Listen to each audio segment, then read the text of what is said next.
Welcome back to the last chapter of Siddhartha Chapter 8. I'm sorry, the last video of Siddhartha Chapter 8. This is RJK English. Come visit us. You already know the YouTube channel because you're on it right now.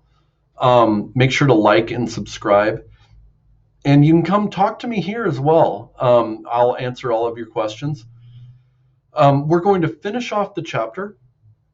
Then I'm going to show you a song, part of a song that relates to Siddhartha realizing that he wasn't so clever. And then I'm going to share a German, Hesse is German. There's another German poet that also has a story about spirals and this circling. Okay, so let's get on it. All right.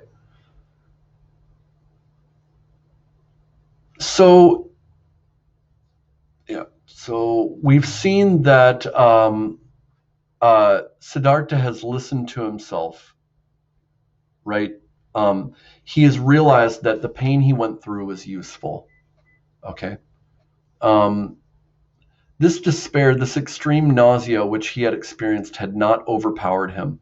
The bird, the clear spring and voice within him was still alive. The bird, the singing bird, remember the nightingale that was released? The clear spring, a spring is where water just comes out of the ground in a certain area, and it just keeps flowing. That's his spirit. And voice, and the voice, remember he has a voice inside of him. The bird, the clear spring and voice within him was still alive. That was why he rejoiced. That was why he laughed. That was why his face was radiant under his gray hair. And we talked about this last time, how beautiful that is to meet yourself again. There's a song from Urta Punjab. It's great. Urta Punjab means fly Punjab. And what is his name? Shahid, I forget what his name is. Shahid Malia, I think it is. He sings, "O khud se rubaru." It means meet yourself again face to face in the mirror. Meet yourself face to face again in the mirror. There's something beautiful about this. Khud se rubaru. Rubaru means face to face. It's a good thing to experience everything oneself, he says. As a child, I learned that pleasures of the world and riches were not good. That's what he learned as a child. I have known it for a long time, but I have only just experienced it. He heard it as a child that riches weren't good, but he didn't know why. He had to experience it, and now he knows. Right? There's a difference between being told and knowing. Now I know it is not only with my intellect. Now I know it not only with my intellect, but with my eyes, with my heart, and with my stomach. It is a good thing that I know this. So how much are you supposed to learn from being told? And how much are you supposed to learn by experience? That's a question. No one can really answer that. He thought long of the change in him. Listen to the bird singing happily. If this bird within him had died, would he have perished? No, something else in him. If this bird within him had died, would he have perished? The answer is yes. The bird within him is his life and his spirit. No, something else in him had died. Something he had long desired should perish. Was it not what he had once wished to destroy during his ardent years of asceticism? Was it not his self, his small, fearful, proud self with which he had wrestled for so many years, but which had always conquered him again, which appeared each time again and again and robbed him of his happiness and filled him with fear? Was it not this which finally died today in the wood by this delightful river? The self is not his Atman. The self is his willfulness, his desire. That had died. Was it not because of its death that he was now like a child, so full of trust and happiness without fear? Siddhartha now realized why he had struggled in vain with this self when he was a Brahmin and an ascetic. Too much knowledge had hindered him. You know what? I'm going to go back. I don't know what he means by this. We have to decide. Brahman can't be destroyed. And Brahman can also be called Atman. And we have Atman inside of us. He's saying self. I don't know which he's talking about. We don't know. You have to decide. Siddhartha now realized why he had struggled in vain with this self when he was a Brahmin and an ascetic. Too much knowledge had hindered him. Too many holy verses, too many sacrificial rites, too much mortification of the flesh, too much doing and striving. He had been full of arrogance. He had always been the cleverest, always the most eager. He'd always been the best, always a step ahead of others, always the learned and intellectual one, always the priest or the sage. He's now seeing his weakness, right? His self had crawled into this priesthood, into this arrogance, into this intellectuality. It sat there tightly and grew, this self. While he thought he was destroying it by fasting and penitence, now he understood it and realized that it was the inward voice had been right, that no teacher could have brought him to salvation. That was why he had to go into the world, to lose himself in power, women, and money. That was why he had to be a merchant, a dice player, a drinker, and a man of property. Until the priest and the samana in him were dead, he had to experience that. He never would have learned that from the Buddha. That was why he had to undergo those horrible years, suffer nausea, learn the lesson of the madness of an empty, futile life till the end, till he reached bitter despair, so that Siddhartha, the pleasure monger, the gatherer of pleasure, and Siddhartha, the man of property, could die. He had died, and a new Siddhartha had awakened from his sleep. He also would grow old and die. Siddhartha was transitory. All forms were transitory, but today he was young, he was a child, the new Siddhartha, and he was happy. These thoughts passed through his mind. Smiling, he listened to his stomach, listened thankfully to a humming bee. Happily he looked into the flowing river. Never had a river attracted him as much as this one. Never had he found the voice and appearance of the flowing water so beautiful.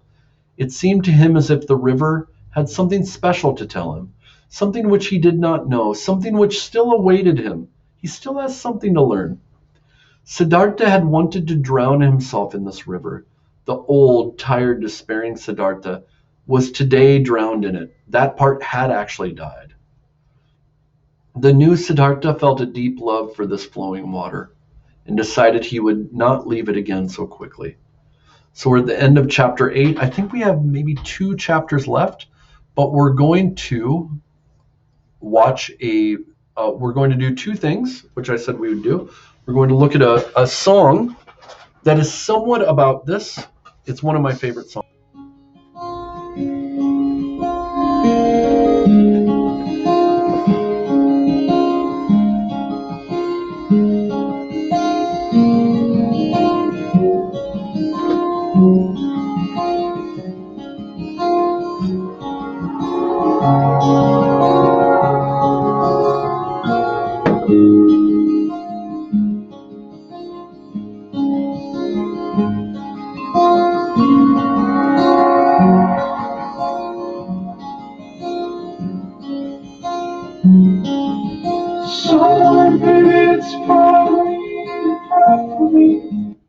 So he's looking backward and seeing himself.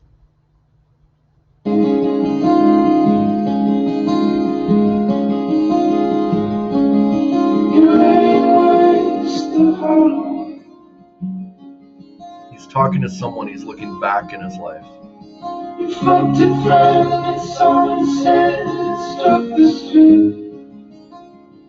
He screwed up.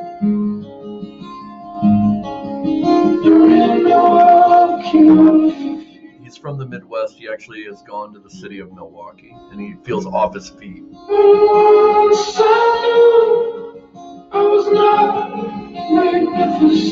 That's the line I want you to remember. At once I knew I was not magnificent.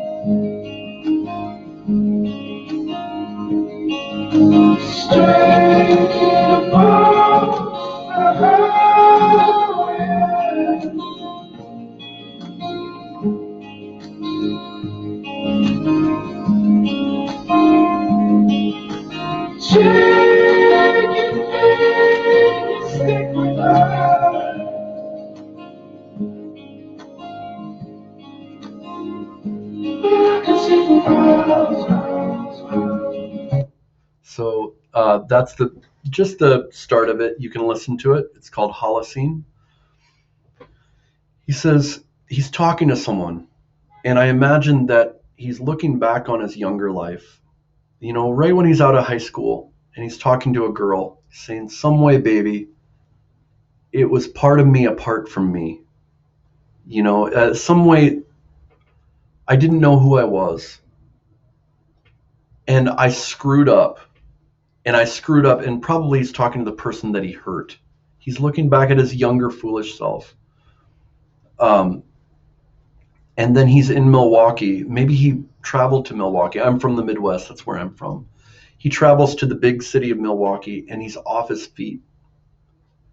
Meaning he thought he was going to be something, and he realizes he's not that great. In high school, we think we're amazing people, right? We're incredible. We're going to conquer the world.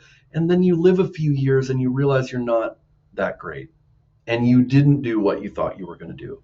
And he says, at once, meaning he realized, at once I knew I was not magnificent. That's that realization, like Siddhartha.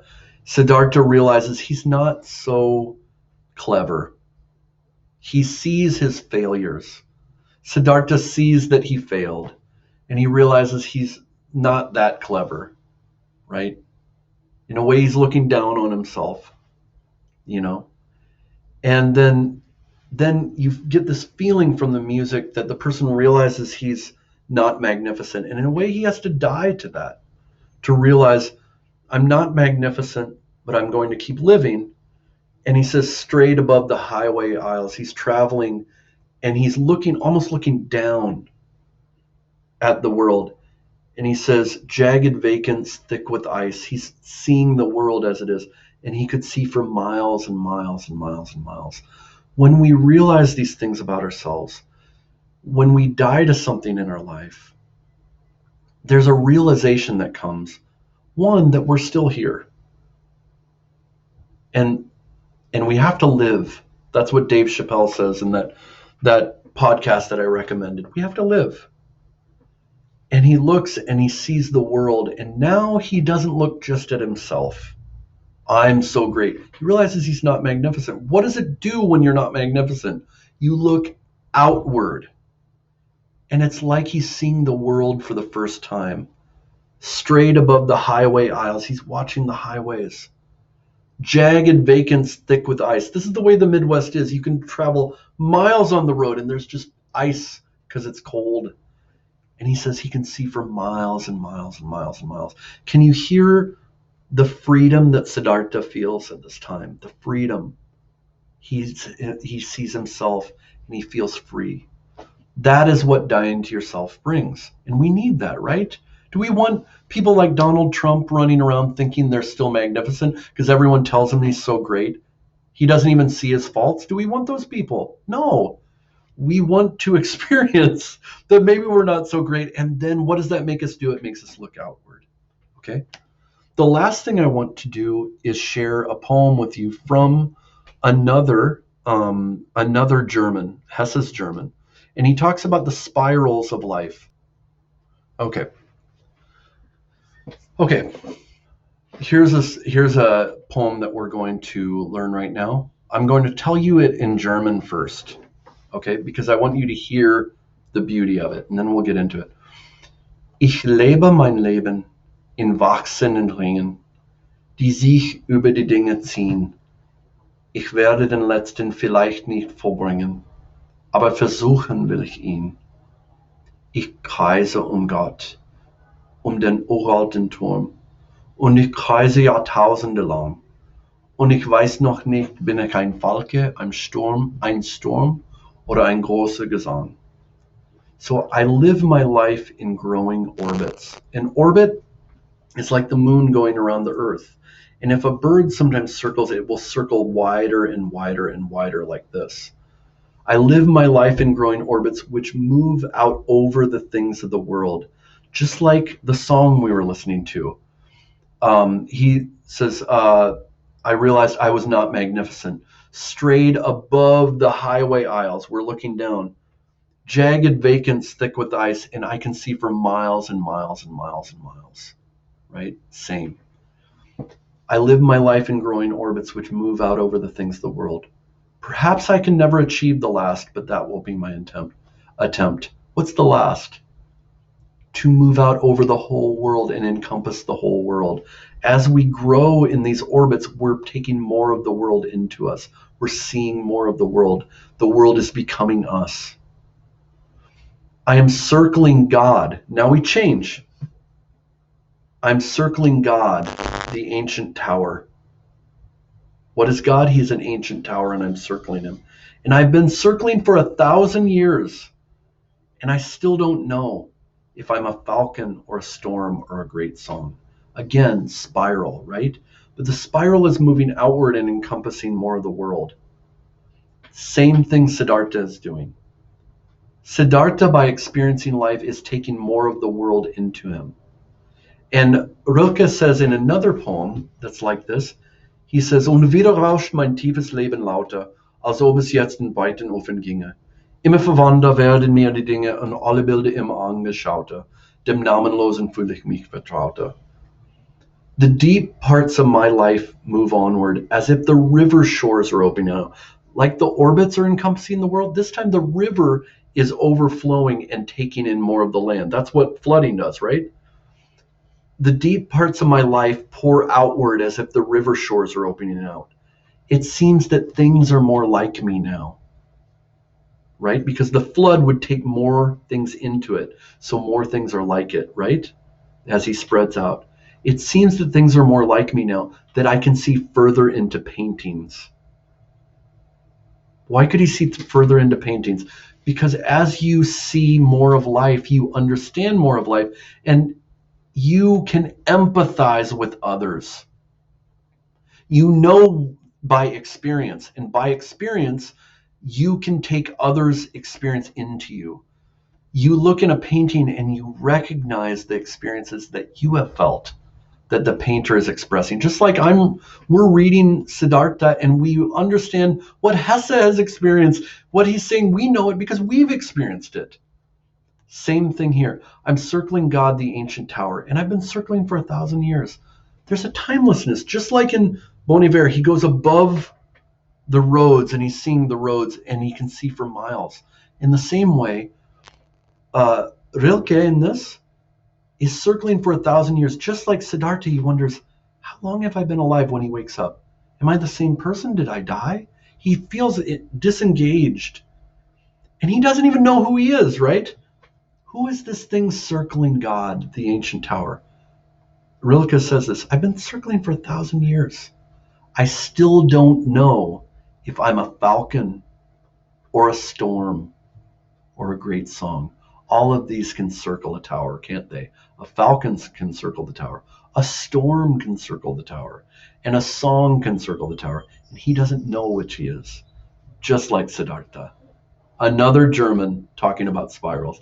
I hope this was useful to you. I love this stuff, and I hope it brings some joy to you. I will see you next time as we talk about Chapter 9. Make sure to comment, like and subscribe, and hit me up on RJK English and let's talk. All right, see you next time.